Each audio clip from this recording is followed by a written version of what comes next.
Tab কেলেঙ্কারিতে উত্তাল বঙ্গে। মুখ্যমন্ত্রী তরুণীর স্বপ্নের প্রকল্পের টাকা নলছায় ঘটনা রাজ্য জুড়ে। কারো অ্যাকাউন্টে টাকা জমা পড়লো দুবার, কেউ আবার পেলই না টাকা। কোথায় গেল ট্যাবের টাকা?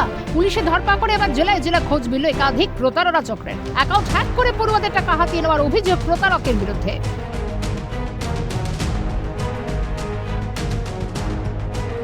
রাজ্য সরকারের একাদশ ও দ্বাদশ শ্রেণীর পড়ুয়াদের জন্য ট্যাব কেনা টাকা ৯/৬ ঘটনা এবার মালদার বৈষ্ণবনগর ও পূর্ব বর্ধমান জেলা পুলিশের যৌথ অভিযান।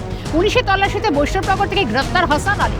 রাজ্য সরকারের বাংলা শিক্ষা পোর্টাল হ্যাক করে ছাত্রদের অ্যাকাউন্ট থেকে টাকা হাতিয়ে নেওয়ার অভিযোগ ধৃতের বিরুদ্ধে। যদি এই ঘটনায় আরও একাধিক ব্যক্তির যোগ রয়েছে, সন্দেহে তল্লাশি জারি পুলিশের।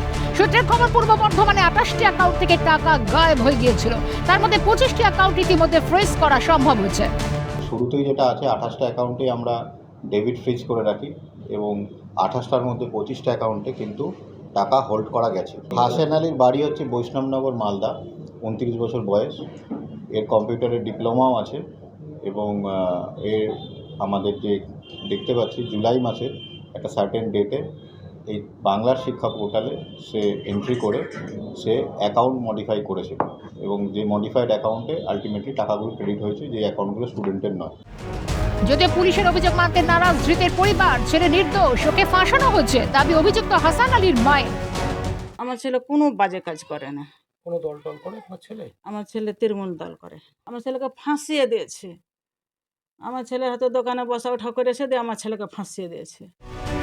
তবে ট্যাবের টাকা হাতানোর ঘটনায় ধৃতের শাসক যোগ থাকায় আরও একবার সরকার পক্ষকে কটাক্ষ বিজেপি দক্ষিণ মালদা সাংগঠনিক জেলার সাধারণ সম্পাদক অমলান ভাদুরের। তবে বিরোধীদের দাবি মানতে নারাজ তৃণমূল কংগ্রেসের সভাপতি মসিদুর রহমান।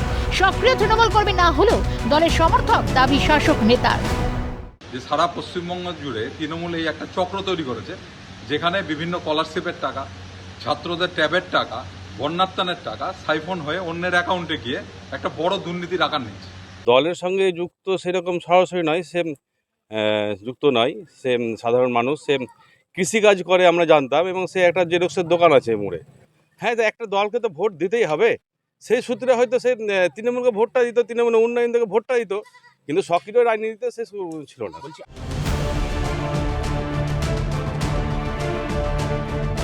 মালদার পর ট্যাবের টাকা জালিয়াতির ঘটনায় পূর্ব বর্ধমান ও পূর্ব মেদিনীপুরের জেলা পুলিশ তদন্তে নেমে উত্তর দিনাজপুরও যোগ পায়। তদন্তে নেমে চোপড়া ইসলামপুর থেকে 3 জনকে গ্রেফতার করে পুলিশ। সূত্রের খবর, ধৃত 3 জন পেশায় শ্রমিক, পাশাপাশি সাইবার ক্যাফে চালাতো তারা। প্রসঙ্গত, রাজ্য সরকারের তরুণের স্বপ্নের প্রকল্পে একাদশ ও দ্বাদশ শ্রেণীর পড়ুয়াদের ট্যাব কেনার জন্য এককালীন 10,000 টাকা দেওয়া হয়। কিন্তু গত কয়েকদিন ধরে সেই টাকা নিয়েও এমন কেলেঙ্কারি শুরু হলো, তড়িঘড়ি বৈঠকে সিদ্ধান্ত নেয় সরকার। মুখ্য সচিবের সঙ্গে পুলিশ প্রশাসনের বৈঠকের পর কার্যত শুরু ধরপাকড়। পুলিশের সক্রিয়তার এবার জালে একাধিক প্রতারক। রাজেশ খান, বিশ্বরূপ বিশ্বাস, সোমক লাহিড়ী রিপোর্ট, কালকাঠি নিউজ।